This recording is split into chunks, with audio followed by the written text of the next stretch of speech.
Santé encore. L'Assemblée générale du bureau de l'Association des délégués médicaux du Gabon au centre hospitalier universitaire de Libreville, eh bien, les membres de la dite association ont discuté au sujet de la présentation, de leur rapport à mi-parcours. Le compte-rendu de Cabrel, Guilain Lemami et Louis Bestar Lenyongo. Pour cette première rencontre de l'année, il était question pour le bureau en exercice de l'Association des délégués médicaux du Gabon de présenter le rapport à mi-parcours aux différents membres de cette association.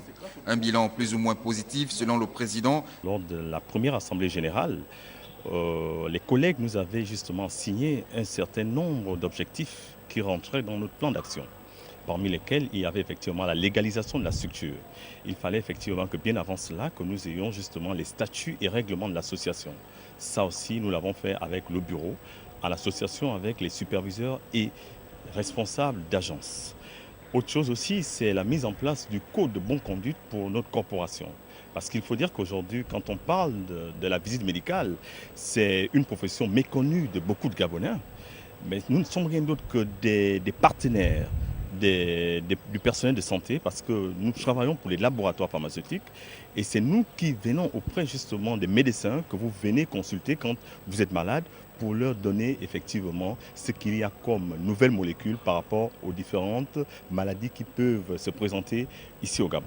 Parmi ces réalisations, il y a aussi la conception d'une représentation graphique, symbole de l'Association des délégués médicaux du Gabon. L'association, effectivement, sera un élément d'identification du délégué médical que nous sommes.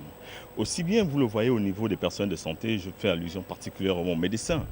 Vous allez voir, les médecins ont un logo. Okay. Vous allez voir aussi les pharmaciens ont un logo. Donc à travers ces deux logos-là, ça permet de distinguer le pharmacien du médecin. Nous avons pensé effectivement que nous ayons un logo par lequel on pourra justement identifier le délégué médical. Il faut dire enfin que cette deuxième assemblée générale, qui intervient quelques mois après la célébration du Nouvel An, était aussi l'occasion de réfléchir sur les questions relatives au développement du secteur santé et d'échanger sur les prochaines missions du bureau de l'association.